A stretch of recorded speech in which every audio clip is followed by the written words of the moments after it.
Met my wife, Rebecca, in 2010.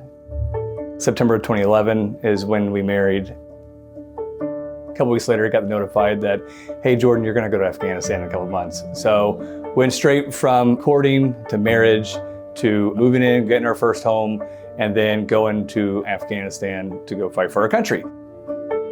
After that, we started our family. Oliver was born in 2014. Genevieve followed late in 2015. I was at a leadership conference for work. I flew back in that night. I was feeling just fine. I had no issues. I ate my dinner and then started feeling this pain in my lower right of my abdomen. And I was like, what is that? That's weird.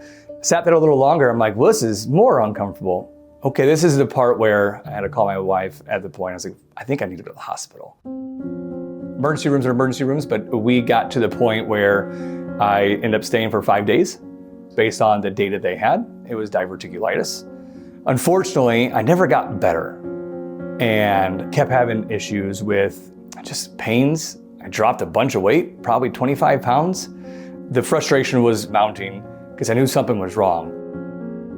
October 21st is when I had my first colonoscopy at age 41. I woke up and I saw my wife and I saw the doctor. At that point, we knew something was going on and the doctor didn't really waste time. She just knew we had to get to the point of why she was there as soon as possible. And at that point, she said she couldn't get the camera past this sigmoid portion of my colon because there was a tumor there. And that they were gonna biopsy it and send it to pathology because she said it's cancer. Within 48 hours, my wife and I go down to Siteman, over 30 years from the date from my mom's diagnosis of chronic myelogenous leukemia back in the mid-90s. So very surreal, going back there for my official cancer diagnosis 30 years later. Being around cancer, I was terrified, but I had a weird calm about it of saying, this isn't the end. You know, talking to my wife, talking to my family, this isn't the end. I'm too young, I'm 41, how can I help?